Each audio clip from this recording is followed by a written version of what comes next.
नमस्कार, जय श्री राम। हमारे साथ हैं आज अभिषेक तिवारी जी। करण वर्मा अनप्लग्ड पे आप सबका स्वागत है।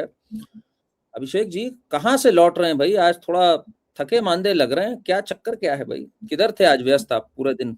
आज मैं भरत तिवारी के गांव गया था, जहां बिहार पुलिस ने कारनामा किया। चले थे हम्म। योगी जी बनने, बना कुछ नहीं। और मतलब एक मेस सा हो गया है पूरे बिहार में। पिछले अगर आप 1 महीने के अंदर देखो, चीजें जो प्रकरण हुई, करना था हम्म। अरेस्ट खान सर को, कर लिया रोशन सर को। इसी बीच उनका भाई नेपाल में, मतलब जिस अवस्था में मृत पाया गया, उसके बाद वो एफआईआर लिखाने पहुंचे खान सर के अगेंस्ट, तो पुलिस ने लिखा नहीं, बोला ना ना ना। तो समझ में आ रहा है कि सिस्टम में कहीं ना कहीं खामी है। और चीजें, मतलब आप देखो कि पूरा मसला अगर खानसर वाला भी देखें या भरत तिवारी वाला भी, तो पुलिस की गलतियों के कारण हुआ है। हाँ। अगर पुलिस ने मतलब थोड़ा भी जिसको कहते हैं ना, पुलिस मैनुअल को फॉलो किया होता, अगर एक धमक में नहीं चल रही होती, तो ये चीजें नहीं होती। दोनों दोनों इंसिडेंट को अवॉइड किया जा सकता है। क्योंकि देखो, रोशन सर भी क्रिमिनल तो है नहीं, वो तो टीचर है, वो आतंकवादी नहीं, उनके पास से AK-47 नहीं पकड़ाया है। तो आपने चलो एफआईआर भी की थी, तो बेल के लिए आपको मना नहीं करना था, बेल मिल जाने देना था। और अगर उनको बेल मिल गया होता तो उनका भाई जीवित होता। इसी प्रकार से इस केस में कई पहलू हैं। भरत तिवारी पिछले 1 सालों से कर रहा है। आज जो समाज और गांव अचानक उसके लिए रो रहा है, मुझे समझ में नहीं आता कि गांव के ही 10 प्रबुद्ध जीवी, बुद्धिजीवी, क्योंकि गांव में तो चाचा लोग सब चाचा ही होते हैं, मिल करके समझाते बताते तो संभवतः वो स्थिति को नहीं पहुंचता। और पुलिस की क्या गलती है? जिस दिन वो फायरिंग कर रहा था, उस दिन से इनकाउंटर ना हुआ, वहां जाकर के बोला हम मानसिक रूप से विक्षिप्त है। अगले दिन जब उसने बंदूक फेंक दिया, उनके कहने पे कि बंदूक फेंक दे, उन्होंने बोला हाँ फेंक दो, तो उसके बाद 5 गोली मार दी। आज इसके अलावे आप उनके परिजनों पर प्रोटेस्ट जो कर रहे थे, एफआईआर हुई। और आज जिस प्रकार से बिहार पुलिस ने डिनायल मोड में रहते हुए कहा कि नहीं नहीं नहीं, सेल्फ डिफेंस में भरत तिवारी मारा गया है, इनकाउंटर है, इसका मतलब यह है कि भाई साहब, आने वाले समय में आप इसका प्रतिकार और भयंकर देखेंगे। और ये मैं मानता हूं कि एक तरफ तो पुलिस ये कह रही है, और दूसरी तरफ मुख्यमंत्री कह रहे हैं कि जुडिशियल जांच कराएंगे रिटायर्ड जज से। हम्म। हम्म। यानी दो सरकार ही कंफ्यूज है। तो मुझे लगता है कि आने वाले समय में बहुत बहुत मुश्किल होने वाला है इनके लिए। ठीक है। चलिए, इस पे आपसे आराम से और आज बात तो एक और करेंगे। कांड हुआ ना, पंकज त्रिपाठी के भाई, जाने माने एक्टर, हम्म। मिर्जापुर वाले पंकज त्रिपाठी के भाई के ऊपर कुल्हाड़ी से अटैक कर दिया गया। बताइए। हम्म। तो लॉ एंड ऑर्डर पूरी तरह से क्रम्बल कर चुका है। हम्म।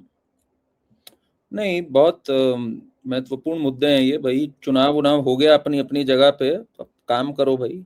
और आप खुद चुना इसलिए गया है कि ये लॉ एंड ऑर्डर सुधारो, सिर्फ चुनाव जिताने के लिए या जीतने के लिए थोड़ी बैठे हैं यहाँ पर। फिर बिल्कुल बिल्कुल। पर अब जरा हम लोग थोड़ा सा मूड चेंज करते हैं आपका, और हम लोग वापस चलते हैं अपने जरा हिट विकेट मोड में। क्योंकि हिट विकेट के बड़े भाई कैंडिडेट्स आए हैं बीते सप्ताह। तो मतलब जब एक सप्ताह मुझे लगे कि अब रोमांच शायद कम हो जाए, तो पता लगता है भाई अभी तो they are just warming up. तो मैन एक ऑफ द मैच तो मैं पहले ही आज जानता हूं, आज का मैन ऑफ द मैच कौन है। अच्छा, चलिए उसको तो आप अपने तक रखिए। पर पहले तो सर ये बताओ आप जरा, हम तो दिल्ली में बैठे हैं, मुझे तो देखने का भी मौका मिला, ये जो जंतर मंतर पे चल रहा है, ये तो कमाल हो गया बिल्कुल। जरा देखो अब इसमें, अब इश्यूज हैव चेंज थोड़ा सा, तो जरा इश्यूज पहले देख लेते हैं, हाँ, फिर इश्यूज इससे देख। बात करते हैं। जरा इश्यूज देख लीजिए जरा। मेरी मर्जी तो मेरा जेंडर, मेरी मर्जी तो मेरे कपड़े, मेरी मर्जी। सर ये क्या हुआ? ये क्या ये, हुआ? ये मैंने नहीं हटा नहीं, दिया। वो समझ गया, कोई बात नहीं, मर्जी पर छोड़िए। मेरे हाँ। कपड़े मेरी मर्जी, अगर आप और हम इन्हीं के आगे अंडरवेयर में पहन के खुजाते हुए निकल जाए, तब तुम मिसोजिनिस्ट कहलाने लगेंगे। क्योंकि अच्छा ऐसा तो है नहीं कि आपकी मर्जी मेरी मर्जी कुछ नहीं, और समाज में ऐसे ही सारे लोग निकल जाएं, तब क्या होगा? इनसे अभी एक पॉडकास्ट देख रहा था, वो ध्रुव राठी की चेली और एक लड़के का जो पॉडकास्ट हुआ है बहुत वायरल, जिसमें उसने ध्रुव टट्टी बोला है, तो उसने बड़ी अच्छी बात, औरी वाला तो औरी ने बड़ी एक अच्छी बात बोली इसी मुद्दे पर। एक बाप अपनी बेटी के आगे ऐसे खड़े होकर के पेशाब कर सकता है क्या? और वो एक्सेप्ट करती है? नहीं, वो एक्सेप्ट करती है। यानी आपके लिए सोशल वैल्यूज और दूसरे के सोशल वैल्यूज का कोई आप रिस्पेक्ट नहीं करेंगे तो कॉकरोच ही कहलाएंगे, फिर पैरागॉन या हिट या बैगॉन से ही मारे जाएंगे। वैसे किसी ने श्याम मीना सिंह को लपड़िया भी दिया, ठोका भी, ठुकाई भी करी, बड़ा एंटरटेनमेंट था। देखिए, और आप इनको समझिए जरा, अभी ये बहुत डीपर मीनिंग है। आपने बस एक नारे पे इनको कर लिया, इनके जरा मुद्दे हैं बड़े सीरियस इनका, और इन्होंने बकायदा साइंटिफिक लॉजिक दिए हैं। जरा इनकी बात सुनिए। कर रहे हो, खुद को इतना शो ऑफ कर रहे हो। सीईओ का नाम पता है? Tim Cook. Tim Cook is a gay. Calvin Klein के कपड़े पहन रहे हो, Calvin Klein is a gay. आप जो एआई यूज कर रहे हो, father of AI Alan Turing is a gay. तो बेटा हम लोगों के अलावा अगर हम लोग ना हो ना, तुम लोग फोन भी ना चला पाओ। तो इसमें ओह माय गॉड, अगर मुझे तो हम पता ही लोग नहीं ना था हो, नहीं, मैं तो ये सोच रहा हूँ कि इसके बाप अगर गे ना होते तो ये पैदा कैसे होते? मैं तो ये सोच रहा हूँ, बेटा अगर तेरा बाप गे होता तो तू पैदा कैसे होता? सोच, जिसका ये प्रॉब्लम इनकी नहीं है। कैट मिलेट एक जानी मानी फेमिनिस्ट यूएस में हुई, और कैट मिलेट ने कहा कि किसी भी सभ्यता को समाप्त करने के लिए उसके सबसे पहले आदर्शों को समाप्त करना पड़ता, तो उसने नाम दिया पेत्रियाची।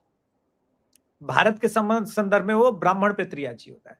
तो कैसे नष्ट करेंगे करण भाई? इसके 4 स्टेप, जिसमें एक पहला स्टेप यही है, LGBTQ व्यभिचार, और जो प्राकृतिक बच्चे को पैदा करने का, प्रजनन का एक तरीका है, उसके विरोध में खड़े हो जाना है। नहीं साला, हम तो डायनासोर के अंडे हैं बहन। सॉरी, बीप लगा देना भाई, गाली वाली मुंह से निकल रहा है। हम तो डायनासोर के अंडे की तरह पैदा होंगे। नहीं देखिए, अब ये LGBT तक तो फिर भी ठीक था। LGBTQIALMNOP+, मतलब क्या बना दिया इन लोगों ने, पूरा A to Z ले गए अब तो इसको ये। नहीं, मैंने कल एक न्यूज पढ़ी करण भाई, मैंने कल एक न्यूज पढ़ी कि एक मौलाना ने 60 कुत्तों के साथ बलात्कार किया। अब कुत्ते थे या कुत्तियां थी, अब मुंबई की ही न्यूज है, ऐसा नहीं कि आउट ऑफ वर्ल्ड दे रहा हूं, मैं आपके साथ शेयर कर रहा हूं, आप अपने दर्शकों के साथ शेयर कर सकते हैं। 30, सॉरी माई मिस्टेक, 30 कुत्तियों के साथ बलात्कार किया। तो माई जेंडर माई चॉइस के नाम पर ये हो रहा है। अब बेचारा कुतिया क्वाएं क्वाएं कर रही है, और उसको तो जस्टिस एक कौन देगा? एक कुतिया को जस्टिस इस देश में देने वाला कौन पैदा लिया है? ना जज है, ना कोर्ट है, ना कानून है। अब कुतिया का रेप कितना खतरनाक ऑफेंस है, ये तो मैंने कानून की किताब में स्पेसिफिक रूप से कहीं पढ़ा नहीं है, लेकिन यही है, कॉकरोचों के ही देन है। इस पर तो कोई कुछ बोलेगा नहीं। अहमद शाह 67 साल के थे, वेजिटेबल वेंडर। अरे भाई साहब, आप ये हिट विकेट नहीं है, ये डबल हिट विकेट है। और इस देश में ऐसे लोगों को बचाने वाले भी तत्व शामिल है कि क्या अल्पसंख्यक है, कुतिया का रेप नहीं कर सकते क्या? यही तुम्हारी तानाशाही है, यही है मोदी का नया भारत। इसी को आप लोग नया भारत बोलते हो करण भाई? मतलब नहीं, मैं आपको नया भारत की जरा परिभाषा दिखाना चाहता हूँ। कुछ का कहना है भाई, हम नया भारत हैं, जरा सुन लीजिए, जरा इनकी भी बातें सुन लीजिए। इनका ज्ञान देख के मुझे लगा भाई यही है नया भारत। 24 साल की उम्र में आप बीए की तैयारी कर रहे हैं। क्या एम क्या है आपका? एम है कि जैसा डॉक्टर बनना है आपको, और बैचलर्स ऑफ आर्ट्स कर रहे हैं। कहाँ से पढ़ाई कर रहे हैं? पटना से कर रहे हैं। और यहाँ पे आज प्रोटेस्ट में आए। कॉकरोच मानते हैं अपने आप को? क्या बोले? बिल्कुल कांग्रेस मानते हैं सर। कॉकरोच देखो, ये अब क्या बोला जाए भाई, पटना से हैं ये, कुछ आपको ये कहना है तो गाइड कर सकते हैं आप, यंग बंदे हैं आप, अच्छा नहीं, मार्गदर्शन। ये लौंडा वैसा ही है। ये अभी बीए करके रोबोटिक्स की पढ़ाई करेगा, डॉक्टर बनेगा, इंजीनियर नहीं बनेगा। बैचलर ऑफ आर्ट में इतिहास के अंदर विज्ञान घुसाएगा, ज्योग्राफी के अंदर मेडिकल साइंस घुसाएगा।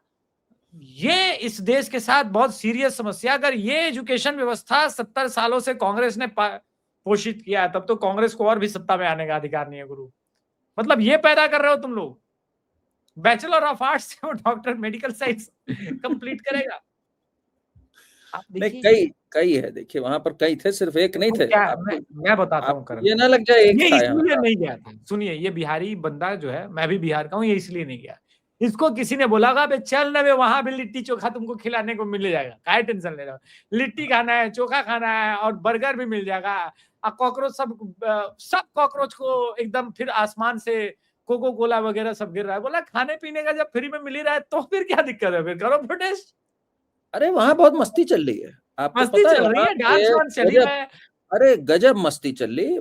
अच्छा देखिए जरा, और एक और भी हैं, उनका भी जरा सुन लीजिए। ज्ञान ऐसा फुल फॉर्म जेंडर, क्या आप भी यहाँ पे आए हो नीट का मुद्दा उठाने के लिए? क्या आप नेशनल एलिजिबल करके कुछ फुल फॉर्म है, ठीक है, फुल लाइक अभी मैंने याद की थी बट भूल गई, वो बात अलग है, ठीक है। ओके, वो भी छोड़ते हैं। जैसे कि आप कौन से बोर्ड से पढ़ती हैं यहाँ पे? CBSE board. आपको सीबीएसई का फुल फॉर्म पता है? तो ये बेचारी रट के आई, नीट तो रट के आई थी ये। आपने आउट ऑफ सिलेबस क्वेश्चन पूछवा, आउट ऑफ सिलेबस पूछ लिया, बेचारी के साथ गलत हुआ ये पेट्रियार्की है। ये पेट्रियार्की मुझे याद है। मैं बिहार में ग्राउंड रिपोर्टिंग कर रहा था करण भाई, और मैंने उससे पूछ लिया था कि भौतिकी का परिभाषा बताओ। तो वो 2-3 बार फिजिक्स बोला, उसे समझ में आ गया कि भौतिकी मतलब परिभाषा, डेफिनेशन पूछ रहा है।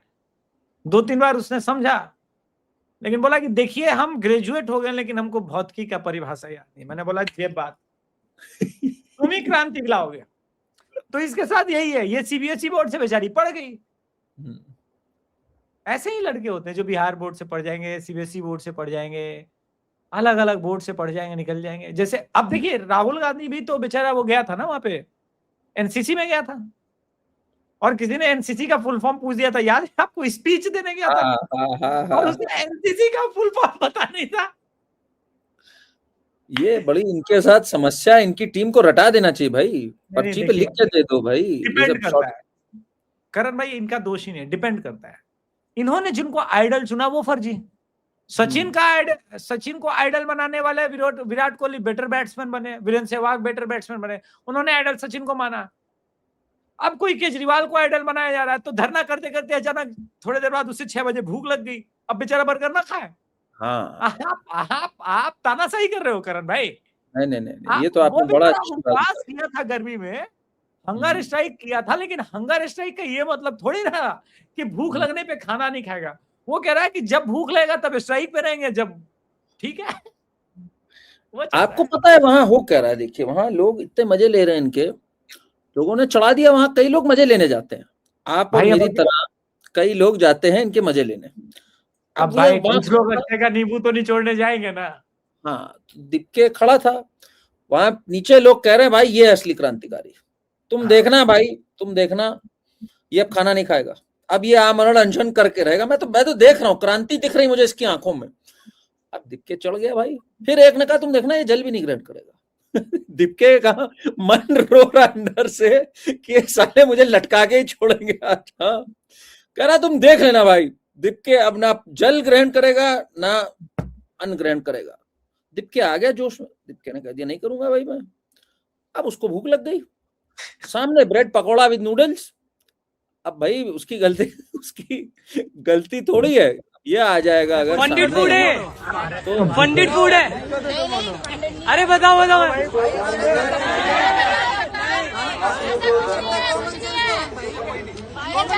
जनता खुद मंगाई है, जनता खिला रही है, जनता खुद मंगाई है, जनता खिला रही इनको। अब आप क्या कर लोगे? ये नहीं खा रहे, जनता खिला रही जबरन इनको। जनता खिला रही, ये तो क्रांति करने हैं। देखिए वो तो ये कितने बड़े हाँ आप अरे बोलिए भाई आप। ये कितने बड़े क्रांतिकारी हैं ये तो दिन के 2 बजे ही पता चल गया था पहले दिन। अब तो ये हो रहा है कि साला जान छूटे तो कैसे छूटे। अच्छा ये इंडिया खुद से तो आया नहीं है, इसे तो लात मार के भगा दिया गया। तो अब इंडिया में करे क्या? जो क्रांति, क्योंकि इसको आता ही यही है।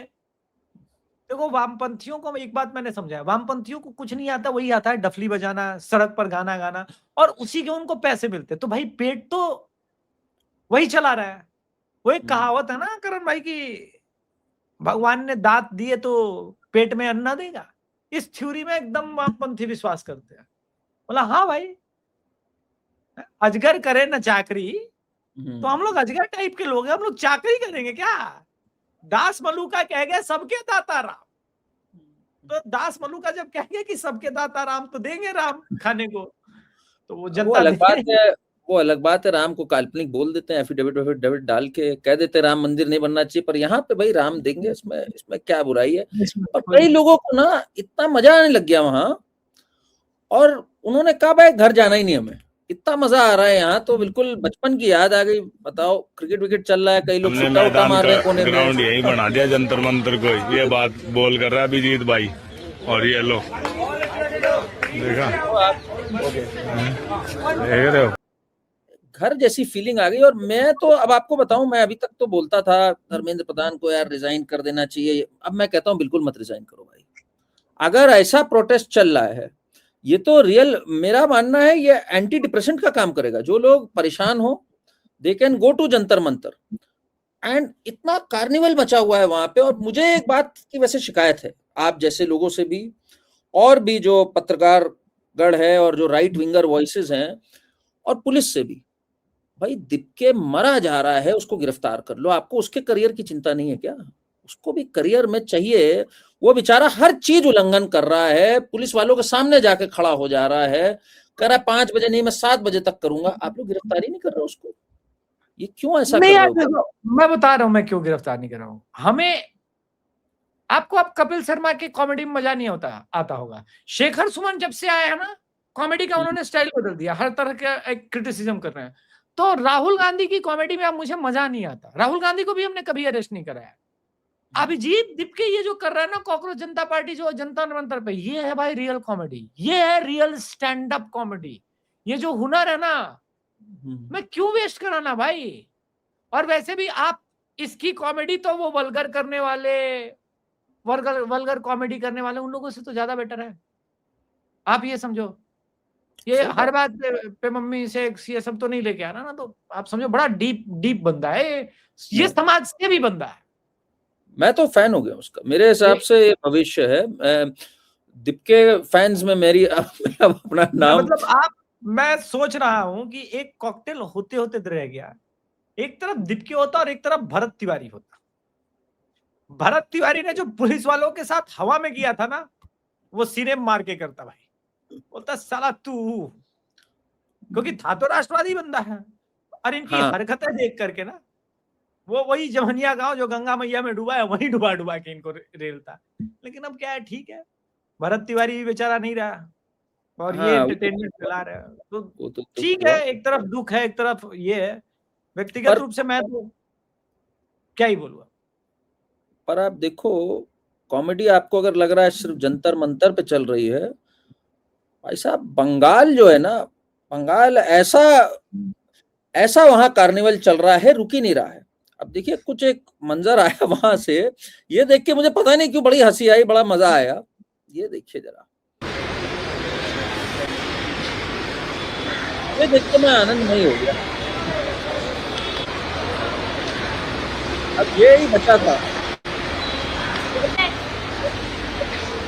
ये अनुलोम विलोम करेंगे, इस हाथ से आपको सांस लेना है, करना है, ठीक है? 3 टाइम। मौलाना जी लगे हुए, ये अपना लगे, इन्हें किसी ने समझा दिया भाई, ये करने से भी 72 हुरें मिल सकती हैं इससे आपकी शक्तियां और अच्छी होती हैं। तो अब लगा हुआ है वो भी, भाई क्या और कराओगे अब आप लोग। अच्छा, इस पे एक रिमार्क भी बहुत तगड़ा आ गया, एक रिमार्क भी आपको दिखा दूं मैं, और बड़ा लेजिटिमेट रिमार्क आया वो आरफा का। पता नहीं कहाँ है जरा, हाँ अरे। ये देखिए। और ये आपसे सवाल है अभिषेक तिवारी जी, ये आप जैसे जो नफरती लोग हैं, इस देश के सेक्युलरिज्म को जो खतरा है, मुसलमान रोड पर योगा कर सकता है लेकिन नमाज नहीं पढ़ सकता, ये किस लिए भैया? आप जवाब दीजिए इसका। फंस गए आप। मैं आज चाह रहा था यार आरफा का जिक्र ना है, लेकिन आपने जानबूझ के इंटेंशनली किया ना भाई। लेकिन खैर अब उन्होंने पूछा है तो मैं इसका उत्तर देता हूँ। नहीं, एक और चीज, मुसलमान सड़क पर घर वापसी भी कर सकता है, पूरी तरह सनातन को भी अपना सकता है, उसके बाद वो हवन करे, वहां पर भजन करे, किसी को कोई ऑब्जेक्शन नहीं होगा। आरफा कहाँ वो तुम? रही बात, सड़क पर नमाज नहीं पढ़नी चाहिए, गलत बात है, ये मैं नहीं कहता, तुम्हारी बड़ी किताबें कहती है अपवित्र जगह पर नहीं करनी चाहिए। अब वहीं पर किसी ने मूत्र विसर्जन किया और आप नीचे बैठ करके नमाज पढ़ने लगो, ये तरीका थोड़ी ना भाई। वहीं पे सुअर टट्टी करके गया है और आप बैठ करके कहोगे नमाज पढ़ रहा है, अच्छा नहीं लगता। अब योग के पहले क्या कि सब कुछ साफ सफाई हो जाती है, सब कुछ करा दिया जाता है, और योग तो साधना है, वो तो कहीं भी हो सकता है। तो आरफा मैं तो कह रहा हूं तुम भी योग किया करो। देखो तुमने जो कर्व, देखो मैं सीरियसली बता रहा हूं, तुमने जो अपने फोटोग्राफ में एडिटिंग करके कर्व डिजाइन कराए थे, अगर वास्तव में चाहती हो तो योग करो, चमक भी आएगा। अच्छा क्या है, अभी तुम्हारी उम्र लगभग 65 लगती है मान लो, ट्रस्ट मी 2 साल सनातन धर्म की पद्धति से योगा करो, 25 लगने लगोगे योग करके तो। हाँ, लेकिन उसके लिए सनातन धर्म में थोड़ा सा आना पड़ेगा। इसका तो एक रिवर्स एग्जाम्पल तो है हमारे बीच।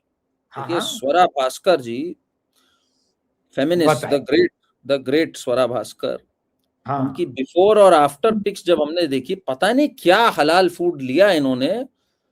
ये तो मतलब बिल्कुल ही हर तरफ से, जैसे वक्फ में प्रॉपर्टी फैल रही है वैसे वो भी उन्होंने भी कहा हम भी फैल जाते हैं हर तरफ, पूरा सब कुछ अल्लाह का है। तो वो जिस तरह से वही फैली है।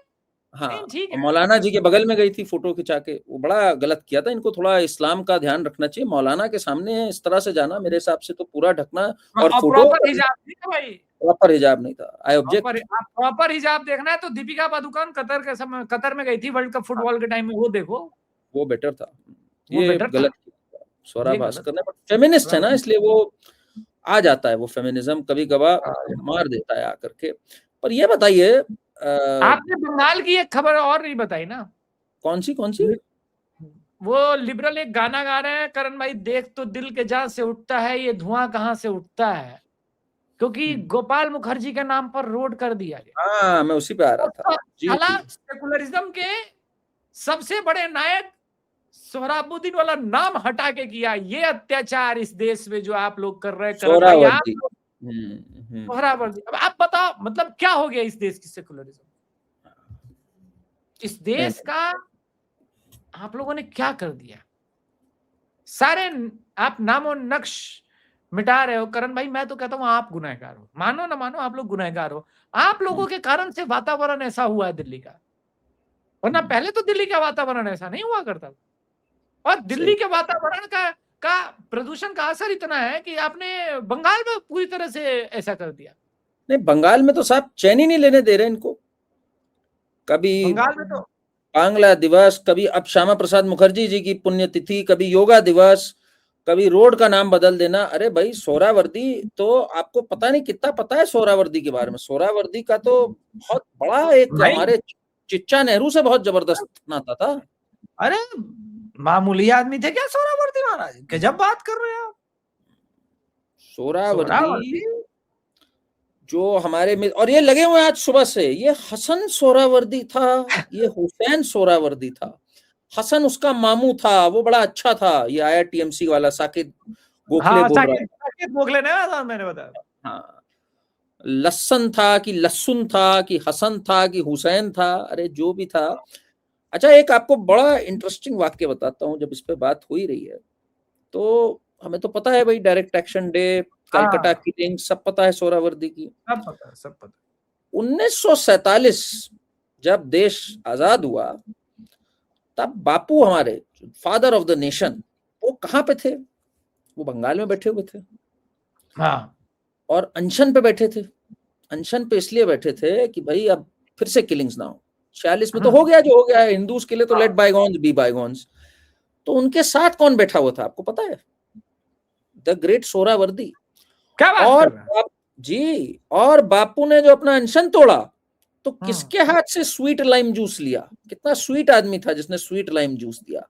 सोहरावर्दी। सोहरावर्दी गया नहीं पाकिस्तान, सोहरावर्दी 5 साल तक रुका रहा यहाँ पे, वो उसकी प्रॉपर्टियां प्रॉपर्टी थी। बेचने के लिए, प्रॉपर्टी हाँ, अपनी बेचने के लिए। हाँ, तो और किसने चिट्ठी लिखी इनकम टैक्स डिपार्टमेंट को कि भाई इनको हैरेस मत करो?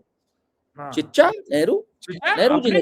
अपने खास चिचा है भाई, लाल गुलाब वाले रेड रोजेस फिल्म बनी थी, और अच्छा नहीं वो फिल्म में आपको एक और कनेक्शन बता दूं, वो जो फिल्म बनी थी जिसमें इनको बिल्कुल ही चरित्रहीन दिखाया है, वो उसमें नेहरू का रोल कौन प्ले कर रहा है? सोहरावर्दी का बेटा।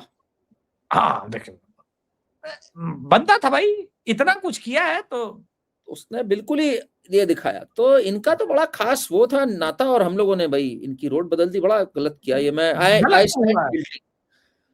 स्टैंड। हाँ, आप ये देखो कि आपको पता है जब सोहरावर्दी भी डायरेक्ट एक्शन दे के स्पीच दे रहे थे, हाँ, बगल में ज्योति बसु भी थे उसी मंच से। अरे हाँ, वो कैसे भूल सकते? मतलब आप समझिए कि 1917 के रशिया के क्रांति के बाद जो बंगाल में एलिटिज्म के नाम पे कहा कि नाम साला ईसाई है, ना डेमोक्रेटिक है, ना फलाना है ढिमकाना है, हम लोग लेफ्ट है। आपने पूरा उलट दिया, ना लेफ्ट रहा ना टीएमसी रहा, सीधे आप कह रहे हैं कि नहीं ये तो अरविंदो घोष का सनातन धर्म है। ये जो आप कर रहे हैं ना, ये अत्याचार है भाई साहब। बिल्कुल। वो नसीरुद्दीन खान साहब एक बात बोलते हैं, ये गुनाह है। हाँ, शाह, आप शाह को खान में कंफ्यूज कर रहे हैं। हाँ, ये गुनाह है। हाँ, ये गुनाह है, ये गुनाह का बाप। नहीं, एक और जगह गुनाह चल रहा है, एक और गुनाह चल रहा है साहब। मैं तो मुझसे देखा नहीं जा रहा है ये अखिलेश बाबू को आप लोगों ने कैसे उलझाया इसमें, जरा ये देख लीजिए जो गुनाह चल रहा है। बना लिया अंतिम क्षण तक लोग यही बयान देते हैं कि हम इनके साथ हैं। जब जाना होता तो सब इकट्ठे चले जाएंगे, पता नहीं लगेगा। टीएमसी का वही हाल होगा, शिवसेना का वही हाल होगा, वही हाल सपा का होगा। बताइए आप कैसे, मतलब रातों की नींद उड़ा दी आपने अखिलेश जी की। अखिलेश जी उलझ गए, इनसे लड़ रहे हैं, बिल्कुल कॉलर पकड़ लिया, समझ लीजिए सिंबॉलिकली डिजिटल कॉलर पकड़ लिया है। अब क्या आप चाहते हो आप भाई? हर तरफ तोड़फोड़, चैन नहीं लेना एक दिन भी। मैं कहाँ कुछ चाहता हूँ भाई। ये तो जो भाजपा ने अपने धुरंधर की टीम बनाई कि बोला हम अपना हाथ गंदा नहीं करेंगे, हमारे सहयोगी धुरंधर है, यही लोग जो कर रहे हैं, हमारे में कोई नहीं आ रहा है। अब ओपी राजभर से अखिलेश यादव उलझ क्यों रहे हैं, मुझे ये कोई बताए। क्या वो ओपी राजभर को ही अपना अपोनेंट मान करके बैठे हैं? तब तो ये ओपी राजभर आगे से धुरंधर वाला काम कर रहा है और योगी आदित्यनाथ जी के लिए क्लीन रास्ता हो जाएगा। तब तो ओपी राजभर कमाल का काम कर रहे हैं। और पिछले 3 दिन से मैं ओपी राजभर जी के धनाधन ट्वीट देख रहा हूं। ऐसा लग रहा है कि होता है ना, धनुर्धारी कोई है, एक दिव्यास्त्र का प्रयोग किया, फिर दूसरे दिव्यास्त्र का प्रयोग किया। वो था ना रामायण का, एक तीरन से काटे तीर को, है तो वो स्थिति है। तो अब अखिलेश यादव को पहले अपना अपोनेंट समझना चाहिए था। अब वो डॉक्टर निषाद से उलझेंगे, ओपी राजभर से, और उलझेंगे नहीं, वाक युद्ध चल रहा है। तो मैं यही कहूंगा कि अखिलेश यादव वैसे भी सो के चैन से क्या करेंगे। उनको नहीं सोने देने का तो ठेका कांग्रेस पहले से उठाई हुई है। अभी वो बेचारे इससे निकलेंगे कि कुछ दिन बाद। अभी आप देखिए, हो सकता है अगला हिट विकेट जब हमारा आपके साथ आपके चैनल पे शो हो रहा होगा, 15 दिन का गैप मान के चलता हूं, तब तक कांग्रेस की एक व्यक्ति शिगुफा छोड़ चुके होंगे कि इस बार उत्तर प्रदेश चुनाव में 130 सीट पर कांग्रेस चुनाव लड़ेगी। क्या बात, कॉन्फिडेंस यही होना चाहिए लाइफ में, कॉन्फिडेंस ऐसा ही होना चाहिए। मांगने में जवान है ना। करण भाई, भले 130 में 3 सीटें आए, लेकिन लड़ेंगे साला 130। ये जो जलवा है ना, ये जलवा एक और का है साहब, एक जलवा, एक इंटरनेशनल जलवा है एक बंदे का, वो भी बेचारा बड़ा परेशान घूम रहा है, जरा उसको भी देख लीजिए आप, फिर आपसे उस पर भी हम जरा टिप्पणी ले।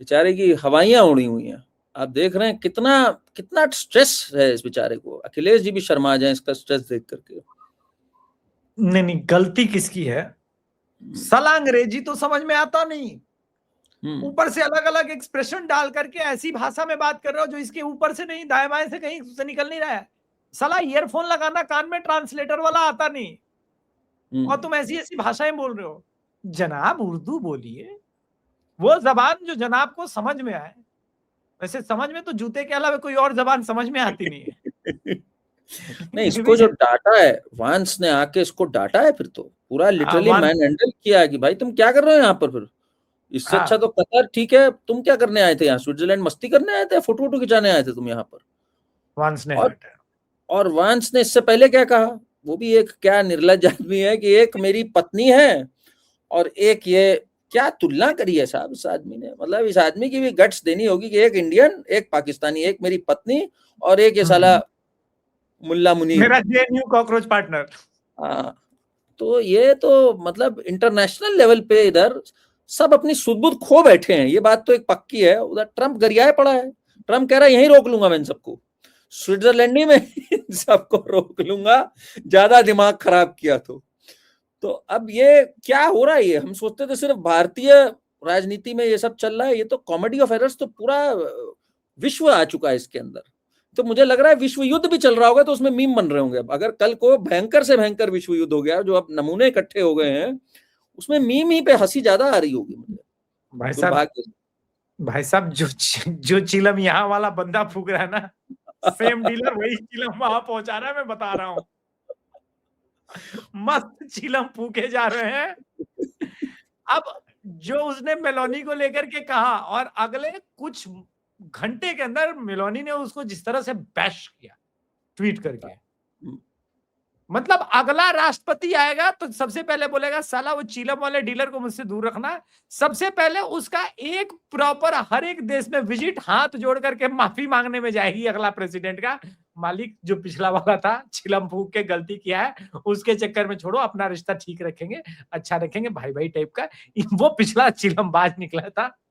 और इंडिया में तो आते ही मोदी जी पर बरसेगा, बोलेगा अगर आपने सही टाइम पे उस लड़के का चिलम छीन लिया होता, किसी केस में अंदर डाल लिया होता, तो मेरा वाला नहीं मिलता।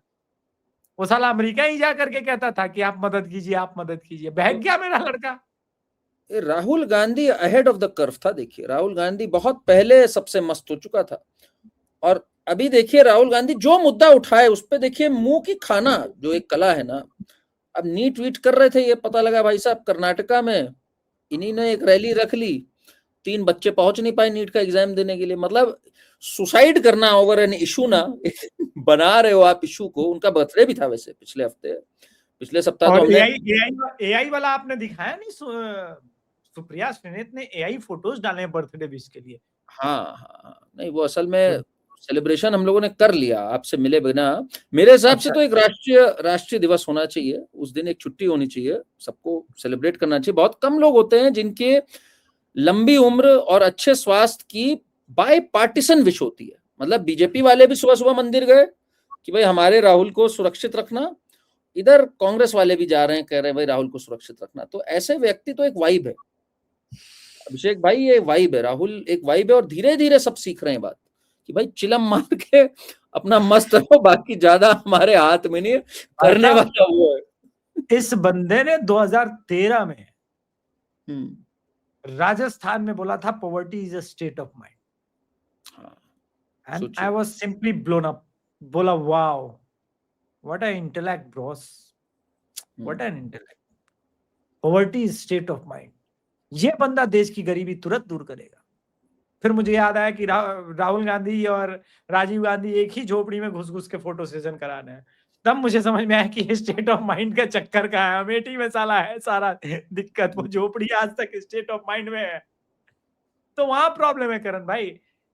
बट मैं man of the match declare करने को मरा जा रहा हूँ, कसम से बता रहा हूँ। बताइए प्लीज, डू द ऑनर्स। कितने नाम लिए दर्शकों करण भाई ने, ये सब अच्छे परफॉर्मर रहे, नो डाउट, लेकिन इस साल का, इस वीक का जो मैन ऑफ द मैच है वो हमारा संजय राउत है।